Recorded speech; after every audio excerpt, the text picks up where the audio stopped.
Maulid Nabi bid'ah, pelakunya ahli bid'ah? Jawabannya tidak.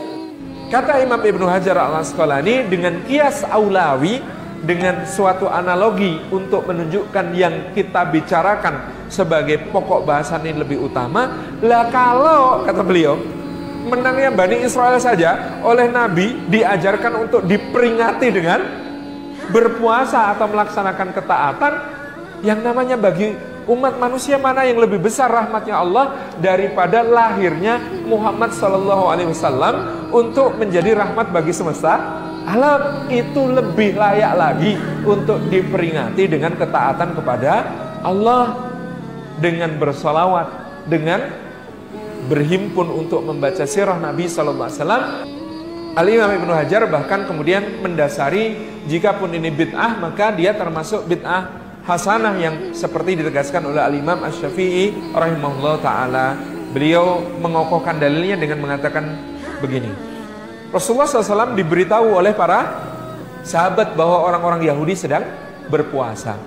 Maka Nabi SAW bertanya, puasa apakah mereka itu?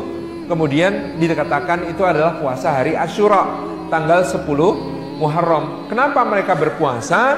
Dijawab, mereka berpuasa untuk memperingati kemenangan Nabi Musa alaihi salam atas Fir'aun dengan diselamatkannya Bani Israel ketika menyeberangi Laut Merah dan ditenggelamkannya Fir'aun di dalamnya. Itu harinya adalah tanggal 10 Muharram, maka disebut sebagai Yauma Asyura. Maka disebut dalam bahasa Ibrani sebagai Yom Kippur, hari kemenangan besar. Maka di dalam tradisi barat disebut sebagai hari Paskah Yahudi, Jewish Passover.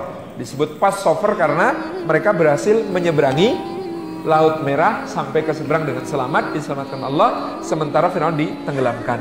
Jadi itu disebut sebagai Paskah Yahudi, hari kemenangan Musa alaihissalam atas Firaun, dan diperingati dengan berpuasa. Apa komentar Nabi SAW atas yang dilakukan oleh orang-orang Yahudi? Beliau SAW bersabda, kita lebih berhak atas Nabi Musa alaihissalam daripada mereka. Maka mulai tahun depan kita yang akan berpuasa untuk itu. Jadi puasa hari Asyura ini adalah sunnah dari Nabi SAW yang ditegakkan dalam rangka memperingati kemenangan Nabi Musa alaihissalam yang merupakan rahmat anugerah Allah kepada Bani Israel, kepada orang-orang yang beriman. Ini nanti kita masuk ke pembahasan ikhtilaf tentang maulid Nabi SAW. Al-ihtifal bi maulidin Nabi SAW. Al-ihtifal dalam rangka melakukan haflah, merayakan maulid Nabi SAW. Apa ikhtilaf bainal ulama'nya? Siapa yang asalnya melaksanakannya? Konon kata para yang tidak setuju, yang pertama melaksanakannya adalah seorang penguasa Syiah, yang kemudian pelaksanaannya berisi berbagai macam pesta-pesta dan juga hal-hal yang menjurus kepada bid'ah yang sesat dan juga menjurus kepada kemaksiatan-kemaksiatan. Fana'udzubillahi min dzalik. Tetapi selain riwayat bahwa yang Syiah melakukannya, maka ketika Sayyidina Salahuddin Al-Ayyubi rahimahullah ta'ala mengambil alih pemerintahan Daulah Fatimiyah di Mesir yang memang berhaluan Syiah, kemudian menegakkan Daulah Ayyubiyah di Mesir, maka beliau juga melaksanakan ihtifal bi maulidin Nabi SAW ini sebagai satu upaya untuk membangkitkan semangat jihad kaum muslimin, kaum mukminin, di mana kemudian maulidin Nabi SAW ini diisi dengan pembacaan kitabul maghazi, diisi dengan pembacaan kitab-kitab tentang kepahlawanan Nabi SAW. Nah, kita bisa merujuk kepada pendapat Imam Asyuti, Imam Ibnu Hajar al-Asqalani. Apa yang mereka katakan?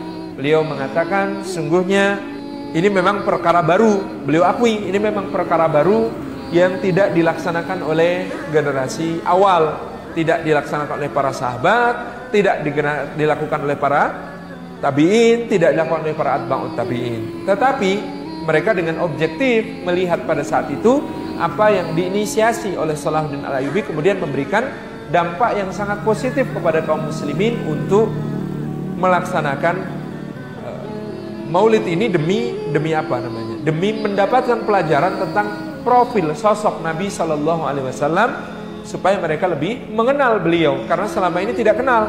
dengan momentum kelahiran itulah kemudian ini dikenal.